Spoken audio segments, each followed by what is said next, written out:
بسم اللہ الرحمن الرحیم۔ معزز سامعین و ناظرین، آج ہم آپ کے ساتھ خوف کے بارے میں کچھ عرض کرنا چاہتے ہیں۔ خوف پیدا ہونے کے لیے خطرے کا ہونا ضروری نہیں، خوف انسان کے اندر پیدا ہوتا ہے، حالات سے بھی اور خیالات سے بھی۔ جب انسان اپنی کسی خواہش کا جواز اپنے ضمیر میں نہیں پاتا تو خوف زدہ ہونا لازمی ہے۔ خوف ناروا خواہش کا اولین سگنل ہے۔ ہر انسان کو کسی نہ کسی شے سے محبت ضرور ہوتی ہے، اور اگر وہ محبوب انسان اپنی ہی ذات گرامی ہو تو خوف سے بچنا محال ہے۔ اپنے آپ سے محبت دوسرے انسانوں سے تصدیق کا تقاضا کرتی ہے، اور دوسرے انسان اس انسان سے محبت نہیں کر سکتے جو اپنے آپ اور صرف اپنے آپ سے محبت کرتا ہے۔ اس لیے دوسروں کے عدم تعاون کا خیال ہی خوف پیدا کرتا ہے۔ خوف اس بات کا ہوتا ہے کہ مجھے جاننے والے مجھے ماننے والے نہیں ہیں۔ آخر کیوں نہیں ہیں؟ کسی انسان کو انسانوں میں محبوب بننے کے لیے ان سے محبت کرنا پڑتی ہے، اور دوسروں سے محبت کرنے کا عمل اپنے آپ سے غافل ہونے کا عمل ہے، اور یہ عمل اپنی ذات سے محبت کرنے کے عمل کے خلاف ہے۔ اس لیے محبت خویش خوف خلق سے مبرہ نہیں ہوتی۔ خوف ایک انداز نظر ہے، ایک نقطہ نگاہ ہے، ایک واہمہ ہے جو حقیقت بن کر سامنے آتا ہے۔ ہر حادثہ ضروری نہیں کہ رونما ہونے سے پہلے خوف پیدا کرے، اور ہر خوف ضروری نہیں کہ کسی حادثے پر ہی ختم ہو۔ حادثہ اطلاع کے بغیر آتا ہے، خوف بذات خود ایک حادثہ ہے جو آتا ہے اطلاع کے بغیر اور انسان کے دل میں بیٹھ جاتا ہے۔ یہ گھس بیٹھیا کہاں سے آتا ہے، کیسے آتا ہے، کیوں آتا ہے، کیا معلوم۔ بدنیتی کی فوری سزا خوف ہے۔ نیت اعمال سے مخفی ہوتی ہے، اس لیے خوف اعمال کے نتیجوں سے بے نیاز ہوتا ہے۔ لہٰذا ایسا عمل جس کی نیت بری ہو اور نتیجہ اچھا ہو، خوف پیدا کرتا رہے گا۔ وہ عمل جس کی نیت اچھی ہو، خواہ برا ہو، خوف سے آزاد رہتا ہے۔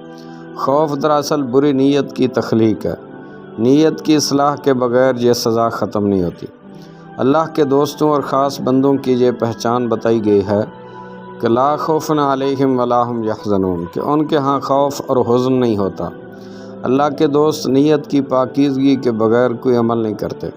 ان کے اعمال اچھی نیات کی وجہ سے درست ہیں۔ نتیجے سے بے نیازی ہی خوف سے بے نیازی ہے۔ اندیشہ ہماری خواہش کے برعکس کسی نتیجے کا امکان ہے۔ جب خواہش خوش نیت ہو تو کسی بھی قسم کا نتیجہ خوف پیدا نہیں کر سکتا، اور جب خواہش بد نیت ہو تو کسی بھی قسم کا نتیجہ خوف سے نہیں بچا سکتا۔ اللہ کے دوستوں کو ملال نہیں ہوتا، کسی شے کے کم ہونے یا گم ہونے سے ملال پیدا ہوتا ہے۔ اگر انسان اپنے کسی حاصل پر ہمیشہ قابض رہنے کی خواہش نکال دے تو ملال پیدا نہیں ہوگا۔ مثلاً اپنے حسن، اپنی جوانی کو ہمیشہ قائم رکھنے کی لا حاصل خواہش نہ کی جائے تو کبھی ملال نہیں ہوگا۔ خوف اور حزن حاصل کو مستحکم بنانے کی خواہش اور کوشش کے نتیجے میں پیدا ہوتے ہیں۔ زندگی کو ہمیشہ زندہ رکھنے کی خواہش موت کے خوف سے نہیں بچ سکتی۔ زندگی صرف ماضی اور مستقبل کے سنگم کا نام ہے۔ ماضی اور مستقبل دونوں ہمارے اختیار میں نہیں۔ حال پر اختیار برقرار رکھنے کی سعی ناکام خوف کے سوا کچھ پیدا نہیں کر سکتی۔ خود کو محفوظ بنانے کی خواہش غیر محفوظ ہونے کا اعلان ہی تو ہے۔ ایسا کیوں ہے؟ شاید زندگی اپنے اندر گرتی رہتی ہے، ریت کے دیوار کی طرح۔ اسے کسی آندھی یا طوفان کے تکلف کی ضرورت نہیں۔ انسان کا وجود اور ارادہ اندر سے مفلوج ہوتے ہیں۔ باہر کے موسم تو ہمیشہ وہی رہتے ہیں، بہاریں اور خزائیں آتی جاتی رہتی ہیں، لیکن ہم اپنے اندر بے نام اندیشے پالتے رہنے کی وجہ سے یکسر بدل جاتے ہیں، اور پھر ہمیں نہ بہار راس آتی ہے اور نہ خزاں۔ انسان اندر سے ٹوٹ جائے تو تعمیر حیات کی کتابیں مدد نہیں کر سکتی۔ خوف اس انسان کو اس انسان سے آتا ہے جس کو وہ خوف زدہ کرتا ہے۔ ہمارے رتبے اور مرتبے ان لوگوں میں خوف پیدا کرتے ہیں جو ان مراتب کے خواہاں ہوں۔ ہمارے خوف کی وجہ سے وہ دل میں ہمیں ناپسند کرتے ہیں۔ پھر یہی ناپسندیدگی ان کے چہروں پر سوالات لکھتی ہے، اور ان سوالات کو پڑھ کر ہم خوف زدہ ہو جاتے ہیں۔ امیر آدمی جب غریبوں کو ناراض دیکھتا ہے تو اسے ان سے خوف محسوس ہوتا ہے کہ یہ گنگا خطرہ اگر زبان کھول دے تو جانے کیا ہو جائے۔ ہر ظالم کو مظلوم سے خوف محسوس ہوتا رہتا ہے، ڈرنے والا ہی ڈرانے والا بن جاتا ہے۔ ہم جس دشمن سے ڈرتے ہیں وہ بھی تو ہم سے ڈرتا ہے۔ بارڈر کے پاس ہمارا خوف پرورش پاتا رہتا ہے، جس نے ہمارا سکون برباد کیا اس کو کب چین نصیب ہو سکتا ہے۔ یہ قانون فطرت ہے، اندھیرا اجالا ایک دوسرے سے ڈرتے ہی رہتے ہیں۔ پیسے گرنے اور جمع کرنے والا غریب ہو جانے کے ڈر سے سو نہیں سکتا۔ باغی لوگ حکومت سے ڈرتے ہیں، حکومتیں بغاوتوں سے ڈرتی ہیں، اور ڈرنا بھی چاہیے۔ طلباء اساتذہ سے ڈرتے ہیں، اساتذہ طلباء سے ڈرتے ہیں۔ ڈرانے والا بہرحال ڈرتا ہے۔ خوف ایک حد تک تو خیر جائز ہے۔ خوف احتیاط پیدا کرتا ہے۔ احتیاط زندگی کے تیز سفر میں ایک موزوں اور مناسب عمل ہے، لیکن ایک حد سے زیادہ خوف ہو تو انسان کا سارا تشخص، اس کی ساری سائیکی، اس کا باطنی وجود سب ٹوٹ کا شکار ہو جاتے ہیں۔ خوف خون کی رنگت اور ہڈیوں کا گودا ختم کر دیتا ہے۔ خوف زدہ انسان پتوں کی کھڑکھڑاہٹ سے ڈرتا ہے، سرسراہٹ سے ڈرتا ہے، وہ آنے والوں سے ڈرتا ہے، وہ ہر ایک سے ڈرتا ہے، اپنے آپ سے ڈرتا ہے، اپنی ماضی سے ڈرتا ہے، اپنے حال سے ڈرتا ہے، اپنے مستقبل سے ڈرتا ہے، بلکہ اپنے پرائے یہاں تک کہ اپنے سائے سے ڈرتا ہے۔ خوف اگر ایک بار دل میں بیٹھ جائے تو پھر وجہ کے بغیر ہی خوف پیدا ہوتا رہتا ہے۔ ڈرے ہوئے انسان کے لیے ہر امکان ایک ٹریجڈی ہے، اس کے لیے ہر واقعہ ایک حادثہ ہے۔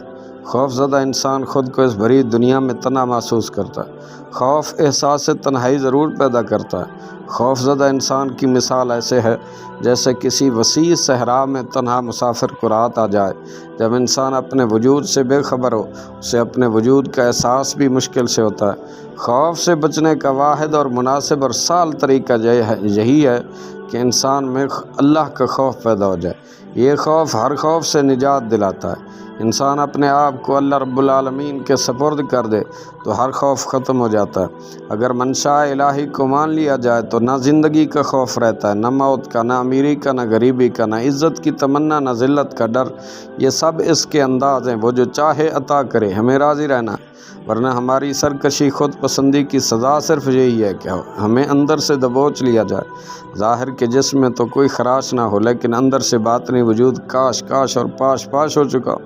جب زمین والوں کی بدعمالیاں حد سے بڑھ جائیں، آسمان سے عذاب کا دباچہ خوف کی صورت میں نازل ہوتا ہے۔ ممالک، حکومتیں، معاشرے، تہذیبیں، افراد، غرضے کے ہر ذی جان خوف زدہ ہوتا ہے۔ ہر شخص یہی محسوس کرتا ہے نہ جانے کب کیا ہو جائے۔ ہر ارتقا اندیشے سے دو چار ہوتا ہے۔ ہر شے ایک بے نام اندیشے کے سائے میں لپٹی ہوئی نظر آتی ہے۔ جب انسان اللہ سے دور ہو جائے تو سکون انسان سے دور کر دیا جاتا ہے اور اس کی جگہ اندیشہ اور خوف مسلط کر دیا جاتا ہے۔ جب زندگی اپنی افادیت، معنویت، تقدیس کو کھو دے تو نتیجہ خوف کے علاوہ کیا ہو سکتا ہے؟ انسان جب انسانیت ترک کر دے تو اسے خوف سے بچانا مشکل ہے۔ خوف اور مسلسل خوف، بے وجہ اور بے معنی خوف ایک عذاب ہے۔ اس قرب مسلسل سے بچنے کا واحد ذریعہ یہی ہے کہ انسان اللہ کا خوف رکھے۔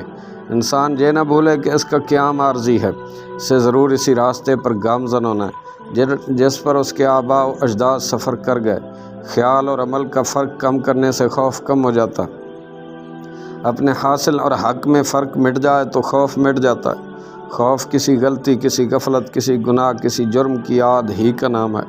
خوف خود کوئی شے نہیں، یہ صرف نشاندہی ہے کسی ناروا عمل کی، کسی نامناسب رویے کا نتیجہ ہے۔ خوف زدہ انسان اول تو کوئی فیصلہ نہیں کر سکتا، اور اگر کر بھی لے تو غلط فیصلہ کر جاتا ہے۔